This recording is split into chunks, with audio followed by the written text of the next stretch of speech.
You can see out behind it, we have temperatures in the 60s, and out in front, we have temperatures in the 80s. That's continued to roll through central Oklahoma going into tonight. Coming up later in the show, we have a couple more cold fronts lined up for you, some better rain chances in the forecast, and of course, the most important thing, our OU Texas forecast. So checking out live radar, you can see there's rain out here in the Texas Panhandle. We could really use some of that relief here in central Oklahoma. You can see in northern Oklahoma there is some rain, but I'm sure it's not even reaching the ground. You can see cold front number 1 rolling through into tonight. It's very weak, but right behind it comes in cold front number 2. Much stronger cold front, temperatures in the 40s for some folks before that trickles off towards the east. We're going to have below average temperatures and more of a wetter period going into next week. So cold front arrives. It's going to bring a small chance of scattered showers for southwestern Oklahoma. May see a drop or two on your windshield here in Oklahoma City.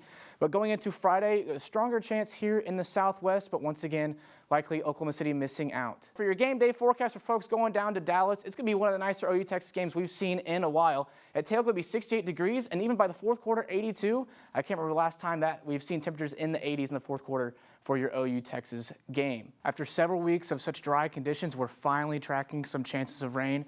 You can see the chances of rain really follow I-44 all the way up to the northeast, with the strongest chances up in north central Oklahoma.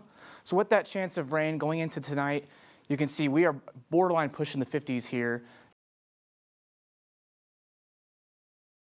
Welcome back to OU Nightly. Thanks for joining us. We did have some rain last night, so we did get a little bit of relief to these drought conditions. You see about 2/10 of an inch here in Norman. Some places getting more than that with some localized heavier rain here in Elk City.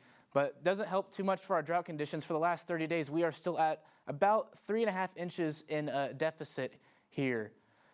For our temperatures, beginning of the month, we're above average, a couple days below, but we're right back above that line. And later on into the month, we can get some of those days below that average. Current temperatures outside, you see about 60 degrees here in Oklahoma City and 66 in Norman.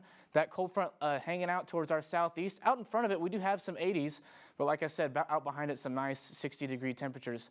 Later into tonight, we're going to drop down into 64 by 9 p.m. And then later on in tonight, 49. We're going to reach some 40s here tonight with that north wind, and then some calm, and it's going to be a calm and quiet night. Highs tomorrow rebound into the 70s, some 80s across the state, even some 60s, so quite a bit of range here just statewide. For the big picture here, we do have this upper level low, and we have these above average and dry conditions. But with this upper level low, it's going to bring a cold front that's going to roll through and so bring some below average temperatures and some wetter conditions. And once that rolls through, we have a significantly cooler air temperature outside.